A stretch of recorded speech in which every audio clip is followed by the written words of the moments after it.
तर महाराष्ट्रामधल्या लोकांनी सुद्धा गुजरातमध्ये जाऊन व्यवसाय सुरू करावेत असं गणेश नाईकांनी म्हटलं। मुंबई अहमदाबाद बुलेट ट्रेनवर बोलताना गणेश नाईकांनी हे आवाहन केले। तर गणेश नाईकांच्या बोलण्याचा अर्थच लागत नाही असं उत्तर यावर उदय सामंतांनी दिले। तर गणेश नाईक बरोबरच बोललेत असं गिरीश महाजन म्हणतायत।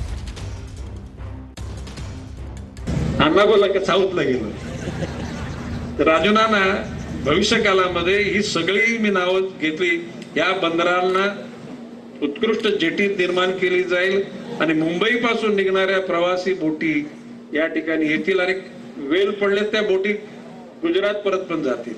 जर बुलेट ट्रेन येते तर म्हणजे आमच्या लोकांना तिकडे पण जाऊन बघू द्या ना काय तिकडे गुजरातच्या लोकांनी ते यावं असं काही सिद्धांत नाहीये।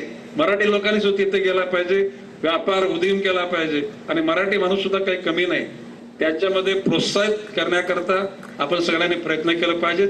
त्यांच्या या स्टेटमेंटचा खरं तर अर्थच लागत नाही। बुलेट ट्रेन ही कशासाठी चालू आपण करतोय, कारण शेवटी मुंबई हे आंतरराष्ट्रीय शहर आहे आणि आंतरराष्ट्रीय शहरामध्ये येणारी लोक असतील, असणारे उद्योगधंदे असतील किंवा अन्य काही बाबी असतील, हा कनेक्ट अहमदाबादशी व्हावा आणि अहमदाबादचा कनेक्ट मुंबईच्या आंतरराष्ट्रीय शहराशी व्हावा यासाठी बुलेट ट्रेन ही सेंट्रल गव्हर्नमेंटनं सुरू केलेली आहे। केंद्र सरकारकडे काही गोष्टी जर मांडल्या त्यांचं नक्की म्हणणं काय हे महाराष्ट्रातल्या जनतेला देखील कळेल आणि त्याच्यानंतर त्यांना काय म्हणायचं होतं हे देखील कळेल।